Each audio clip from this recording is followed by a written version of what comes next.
Piloter un drone par votre pensée, vous vous dites c'est un bon tour de magie, ou bien de la science-fiction.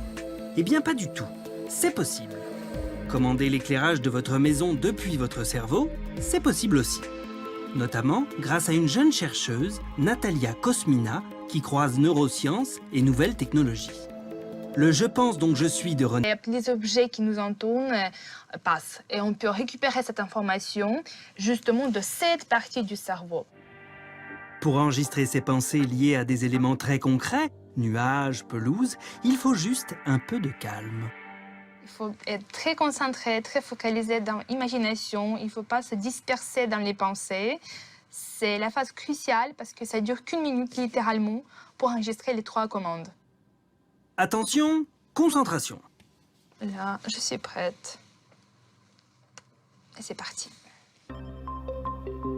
Natalia, aidée par Nicolas, ingénieur en recherche et développement, adapte ici le contrôle par la pensée aux objets domestiques. Leur pièce préférée, c'est la régie.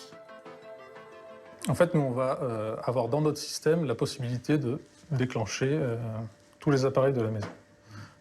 Et elle va avoir la possibilité avec son système de savoir, de reconnaître ce à quoi pensent les gens.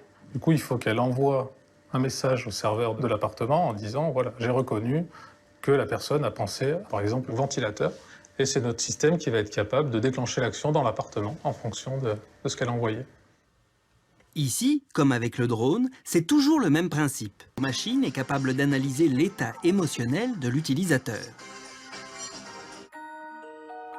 Du coup, on peut imaginer un appartement qui s'adapte à vos humeurs. Un peu mollasson? La lumière devient plus froide pour vous réveiller. Quelle comédienne cette Natalia! On peut vraiment imaginer les maisons selon l'habitant et à mon avis, c'est exactement les maisons du futur. C'est-à-dire que les maisons s'adaptent à moi-même et pas à des nécessités que quelqu'un a décidé pour moi. Si les capteurs, voilà, on a l'information que j'ai froid, bah, on garde bien le chauffage à fond. Un petit coup de chaud, Natalia? Et hop, le ventilo.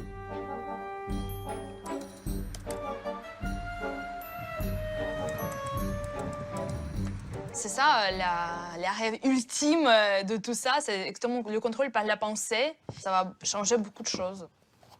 Et les industriels l'ont bien compris.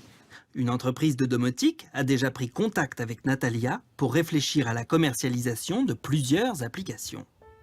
Pour l'instant, la contrainte la plus forte du système, c'est l'enregistrement préalable des pensées avant l'utilisation.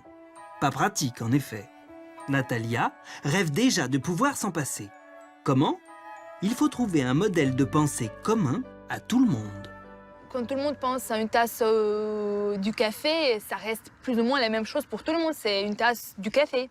C'est-à-dire si on reprend les pensées d'une centaine de personnes, comme ça on peut potentiellement avoir un modèle de cette tasse du café, c'est-à-dire construire quelque chose comme un vocabulaire des pensées.